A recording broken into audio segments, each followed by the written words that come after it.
guys, I Avdesh Kumar Sinha. I am a tutor teacher. You are welcome in my own research to learn English classes. Today topic is you to, should have to, could have to, will have to and might have to in a sentence. My dear students, look at the blackboard. Look at the given example. Should have to ना चाहिए था, यानी look at this given example, मुझे वहां नहीं जाना चाहिए था. I should not have to go there. But at the end of Hindi sentence ना चाहिए था applied here. So ना चाहिए था का इंग्लिश में बोलते हैं हम should have to. यदि आप हिंदी वर्ग को इंग्लिश नहीं जानते हैं तो आप ट्रांसलेट नहीं कर सकते हैं. इसलिए ना चाहिए था मीन्स शुड हैव टू होता है, ये होगा.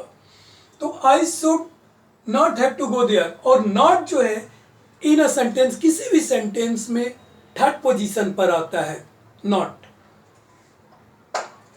सेकंड एग्जांपल लीजिए, कुड हैव टू, ना पढ़ सकता था, मुझे वहां जाना पड़ सकता था. तो I could have to go there. At the end of Hindi sentence applied here, ना पढ़ सकता था, ना पढ़ सकता था translate into English could have to. So आपको could have to यूज करना पड़ेगा to make a sentence into English. तो I could have to go there. Third, will have to, ना पड़ेगा, नहीं पड़ेगी, ने पढ़ेंगे. तो look at this given example, मुझे वहां जाना पड़ेगा. I will have to go there. ना पड़ेगा का आपका होगा will have to. I will have to go there. Lost, might have to, ना होता, नहीं होती, ने होते. हाँ, look at this given example, मुझे वहां जाना होता. So at the end of Hindi sentence ना होता verb, ना होता means translate into English might have to. So आपको अप्लाई करना होगा कि I might have to go there. I might have to go there, मुझे वहां जाना होता बट मैं नहीं गया. This type of sentences indicates, this types of sentences indicates obligation. ये ऑब्लिगेशन बताता है कि मुझे ये काम नहीं करना चाहिए था, उसमें बाध्यता बता रहा है.